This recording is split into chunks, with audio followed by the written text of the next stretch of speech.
This is Robert Kraft, and I'm your host on SNN.Network. And joining me today is a familiar face, good friend of the program, Mr. Alan Brochstein. He's the founder of 420 Investor and newcannabisventures.com. Alan, welcome back. Always good to see you, and Happy New Year. Oh, yeah, thank you. It's great to be back. And congratulations to you on your little milestone. Oh, thank you very much, man. I really do appreciate that. So, to dig right in here, look, last time we had you on was in June 2019. Before we get into an update as to what's been going on in all things cannabis, very quick for those who may not know the Alan Brochstein, let's get your quick background.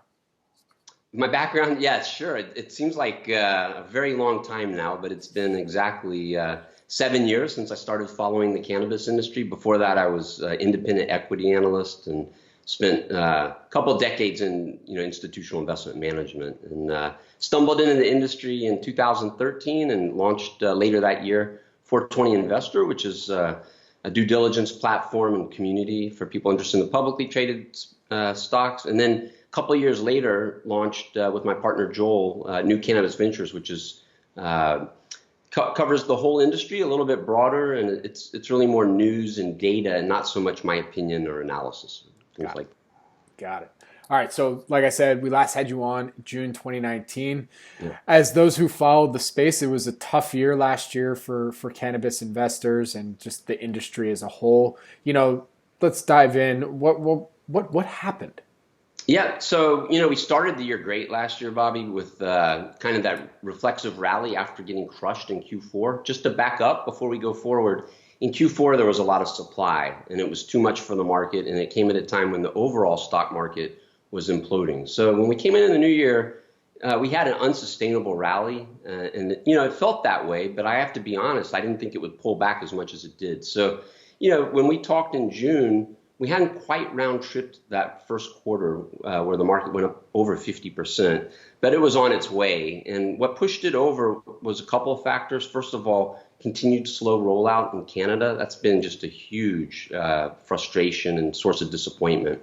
And then, of course, we got hit with the vaping crisis in September, and that really engendered what I've called capital crunch. And so this is a very capital intensive industry, both north and south of the border. And, the money dried up, and we have seen some bankruptcies and liquidations, things like that. So it's a pretty nasty part of the cycle. And, the overall stock market did great last year, and we ended up dropping. It wasn't as much as 2018 in percentage terms, but just the fact that it was back-to-back down years. And I think it all comes down to, just the slow rollout in general. Things are so slow to play out as people expect. I mentioned Canada, but California, where you are, is a huge disappointment, which we can talk about the details, but that's obviously weighed on the market the last couple of years. And then also even states like Massachusetts, which are just, it's a not in my backyard problem, and it's just very slow to come online. So I have some good things to say too, but looking backwards, it was a very rough year. Well, let's get right into maybe some of the good things then that Sure. came from 2019 that maybe investors could hang their hat on and say, okay, there's still some light at the end of the tunnel. Yeah.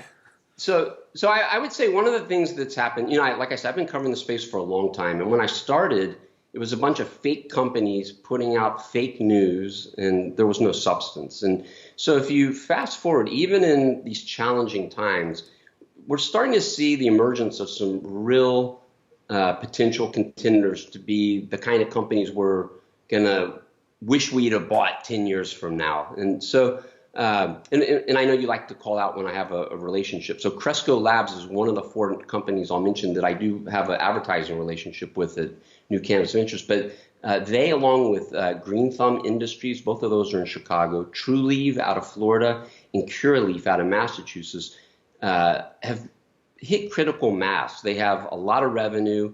Some of those companies are positive EBITDA. The others are relatively close. And I think, for anybody that's been watching the space for a long time, this has to be one of the most exciting things, that you have a few companies now that are on track to do $1 billion a year or more revenue in the next couple of years. But is there still issues then on the being able to report these financials? I mean, as we know, cannabis is still, Schedule One drug. I Right. mean, so is there still some of those issues in place when in terms of reporting? So not in terms of reporting per se, but I mean, there's still this one issue that hopefully will go away soon, which is called 280E. It's this onerous tax, and a lot of the players in the industry, both public and private, have kind of figured out ways to mitigate the impact, but it's still a fact. You can lose money but still owe income taxes, and so that is, it's reported, it's in there, and we've seen these very high marginal tax rates, or infinite, and basically when you lose money but still have to pay federal income tax, that sucks. But so that's really the only issue, I think, Bobby. Gotcha. Well, another interesting trend. I'm in California. I mean, I'm in LA, where literally it's like every around the corner there's another MedMen popping up, it seems like. And for full disclosure, I am not a shareholder in MedMen, but I'm using it as an example of the type of business in that, look, I'm not a user, but I do have friends that go and into those stores, and family, they travel into California, they go into those stores. And one of the big drawbacks that a lot of people say is that it's just so much more expensive. Even though everything is so much easier, it's just way more expensive than how things used to be. I mean, has this been a trend that we've been seeing on the market too, that's been kind of holding back some of these MedMen-like franchises from really expanding? Sure. So, California is not just a uniform state. It's different across the state. And I don't really have a lot of personal experience consuming cannabis in Southern California, but I just got back from San Francisco a few days ago. And so I have a really good perspective on your question about pricing. And so I got my medical card 3 years ago so that I could go into a store in California. Due diligence, right? Due diligence. And, so I was really amazed because up until that time, I had only been to Colorado. And so I really knew the pricing of what I liked, which is edibles, in Colorado. And I tracked other things too, but I really cared about that because I was actually buying it. And so when I went back to Northern California after legalization, a few months after, in 2018, I was shocked. I wasn't surprised, but it was sticker shock. Because, yeah, the taxes were there and there was tight supply because of licensing issues. And so for all these reasons, the prices were like insane. But I have to tell you, the shopping I did over the last few days, we're back to where we were in 2017. So that's good news. But, California and Canada both face very robust gray and black markets. I guess it's an illicit market now. And, I have a lot of respect for the people, for some of those people, a lot of them that, have helped medical patients over the years. And there's some hoodlums in there, too, to be perfectly blunt. But they're not going away. And, it's been sad in California. It's been mishandled by a lot of local communities that aren't letting stores open. So then you have no legal outlets. And that's plaguing Southern California. And there's been other issues too. Obviously, regulations and taxes add to the cost, and you have to educate the consumer. And that was the kind of the upside of the very negative vaping crisis. That I think that was a wake-up call to a lot of people about illicit products. And it's been interesting. The state of California just made a proposal to put QR codes on the outside of stores so that consumers will know if it's a quote-unquote legal store or not. And I like the idea a little bit. It's really not that smart because, honestly, who's going to do that? It's a real problem. You cannot tell a legal store from an illegal store in Southern California. And so I think there's some companies out there that are putting technology into the product itself. Now, that is probably more important than the store, because I think the consumer, when they're actually looking at the product, they're not going to look at the window when they walk in. But when they're looking at the product, they might want to know if it's a legitimate product or not. And then I can assure you those black market stores don't have legitimate products for the most part. Sadly, we've seen a few of the producers in California try to walk on two sides of the street at the same time, where they'll have a smaller legal business and a much larger illegal business. And fortunately, the state's clamping down on that, Bobby. Oh, that's good. Yeah, no, I was going to say, definitely in LA, you could see you see the green crosses all over the place. Oh, yeah. So you don't know. You don't know It's which ones impossible. you I can't mean, tell. for a consumer, unless they have a lot of time and capability, they're not going to know the Yeah. difference. I mean, I'm also a noob, so I wouldn't be able to tell them Yeah. regardless, but still, I mean, Well, uh, I have friends in LA and I ask them where they shop. They don't even know, and they don't know if it's legal or illegal. And I don't blame them necessarily unless they care about their health. They better care. right. All right. So moving on with my line of questioning, because this is something that I feel like we've talked offline about a lot, but it's a question that I figured I'd ask you on here. And, it really seems like the industry has been in a perpetual state of maturing. Hmm.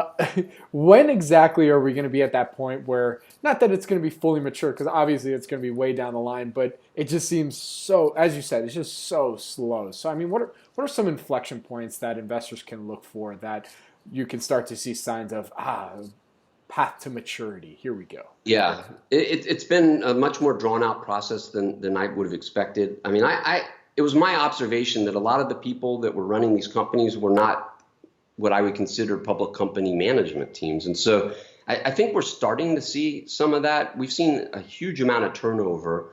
And I think one of the things that really slowed or impeded the industry was such easy access to capital up in Canada, especially for the LPs, a few years ago ahead of the promise of legalization. And those days are over. And so one of the biggest observations that I've made recently that I've been sharing that I think is a little bit different from others is to try to appreciate in the United States, these companies are scrappers, a lot of them. They have not had the luxury of capital being thrown at them. And the advantage to that is that they've built more efficient operations. And so when you look up in Canada, it's a sea of red underneath the revenue line. And, part of that's because they invested for a bigger market that hasn't shown up. But a big part of it is that they just really didn't. They were all trying to build empires, and maybe that wasn't the smartest strategy.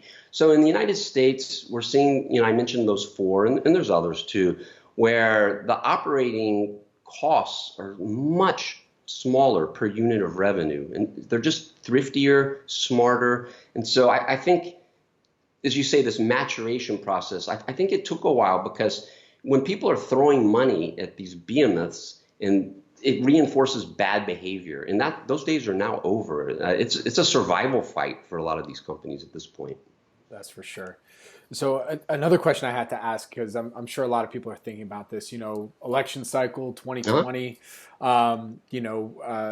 and I did an interview recently with David Lockman from the Benchmark Company back at the Sure. beginning of December last year, and he made an interesting point that he made the point that he thinks Trump might take the steps for legalization, or at least take cannabis or marijuana off as a Schedule One narcotic, in order to potentially capture independents, libertarians to get that vote. I wanted to Yeah. get your thoughts on that. I thought it was kind of interesting.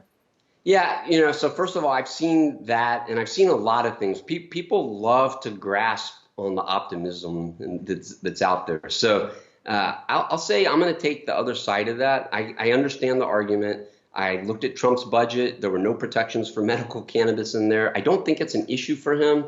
And even if I'm wrong, even if he were to do that, it's so complex to get from here to there. I mean, look at Canada, which legalized years ago or started that process. And even now, it's not a very robust market. So I prefer to look at some other things. So a lot of people focus on federal, and they think that the investment theme or thesis is you buy these companies now and then we legalize real soon and I get to retire as a millionaire. And I don't think that's the right thesis at all. I think the thesis that people should be going by is, all right, it's really hard business. Being federally illegal makes it even harder.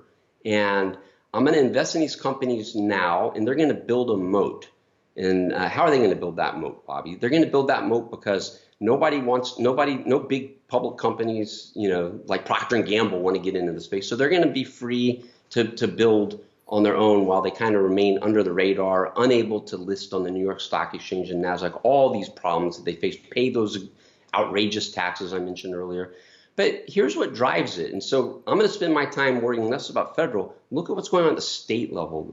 Illinois had what I predicted would be, and now people are calling, the second most successful legalization ever, Colorado being the first. And it was very different. It was the first state to go legal through what's known as the legislative process. We've been used to, the voters' will in this case, there were no voters involved. It went right to the legislature. And so two things about this. Number one, it's a much better path. It happens quicker, and it's a more effective program, as we've already seen out of Illinois. And so that's a pathway for other states to feel more confident about legalizing. And second, it puts pressure on nearby states. Like right now, it looks like Ohio is dead in the water, not ever going to do anything. But I got to tell you, look a year from now, I bet we see a state like Ohio. It may take a change in the government there, but maybe it's 2 years. But other nearby states, already Michigan and Illinois are now legal. And, you could see Minnesota and Wisconsin. So it puts that geographical pressure because they look at their next door neighbor reaping all these tax benefits and jobs and all that. So kind of a two ways to success through that legislative process. So I think that's the bigger political thing. And so when you talk about the election this year, be on the lookout for a few state initiative ballots. There's already some small states, one of the Dakotas, I forget which one. And I think there's, it's small states that have medical and legal. But pay more attention to what's going on in the state legislatures, because I think we're going to see states like New York and New Jersey and Connecticut and maybe some other Northeast ones like even Rhode Island move a little bit closer and maybe cross the finish line. Well, what's interesting is, maybe it wasn't the last interview, but I think the interview before, but you also made the point that, there's huge lobbying effort in Washington from some of these large, big tobacco companies that are trying to get it have it so that it's not legal just yet. They're trying to time it perfectly so that, maybe they can go in, buy these companies on the cheap, whatnot. I mean, has anything changed there, or are they now focusing on state initiatives? Yeah, I don't know. It's funny because Altria has gotten into the space through their investment in Kronos Group, and Constellation is an alcohol company gotten in through Canopy Growth. And so I don't know where they are. Obviously, both of these companies smelled a competitive threat and an opportunity. They're playing defense and offense, probably both. And I think one of the big surprises over the last couple of years has been, why not more? Where's Big Pharma? And so I don't really know about the lobbying thing. I mean, I see stuff all the time, where you can find these one-off examples of companies paying lobbyists to stop legalization at some state level. But on the federal level, I don't know where they stand. Gotcha. All right. So to kind of wrap up here, what are some of the other trends and catalysts to look out for as an investor for 2020 in cannabis? Yeah. So I think I mentioned earlier, I think the slow rollouts in some key markets, California and Canada, have really weighed heavily on the sector. And so I would be focused on that. Up in Canada, there haven't been enough stores, particularly in Ontario, and so that's supposed to improve. And then also, as you're probably aware, in the United States, flower makes up typically less than half of the market, or maybe half the market. And there's all these other products that people like vape pens, edibles, and other things like that, other concentrates. And so Canada has been very conservative, and it's only now introducing those products. So there's kind of a two-pronged growth story coming out of Canada, and the sentiment is so bad there now. So I would watch for some inflection in the numbers there that have been disappointing. And then in California, you can't enforce against the illicit market when you don't have stores open. And so watch for more stores, especially in Southern California, to get through the licensing hurdles that have been so slow in California. They're one of the things they're doing. I was at a conference and I heard Lori Ajax, the cannabis czar of California. They're combining all three of the regulatory agencies. So California's a little slow. Weedmaps finally stopped advertising the illegal dispensaries. It's progress, but it's slow. So I would say, as an investor, watch those two markets, because those are both very large markets, and I think there's a lot of opportunity in California. It's not very heavily invested yet by the public companies. I think they're watching and waiting for that inflection point. And so we could see some activity in California, but I don't want to lead anybody into thinking it's going to turn on a dime. It's probably going to be slow to play out. I think the real thing to watch this year is going to be some of these new states, particularly in the Northeast. Gotcha. And with that, Alan, before I let you go, it's get the full disclosures. You mentioned Cresco as a client, but any of the other companies, just want to make sure whether you. I don't think I mentioned a single other client. All right, perfect. Well, with that, Alan, where can my audience go find more information about you, New Cannabis Ventures, and 420 Investor? Wait, I just remember I mentioned Canopy Growth, and they are a client too. So yeah, 420investor.com to find the subscription service, and then my free public-facing service is newcannabisventures.com. Alan, and you can sign up for a newsletter there, or you can get our app if you want real-time alerts. What's your Twitter handle? You gotta talk about that. At 420invest. No, I don't know. Hold on a sec. I gotta look. I never use it. I'm on it. I don't ever. At Invest420. I should know that. There we go. At Invest420. Perfect. Yeah. Alan, always a pleasure, man. Thank you for joining me today. All right. Take it easy. Take it easy.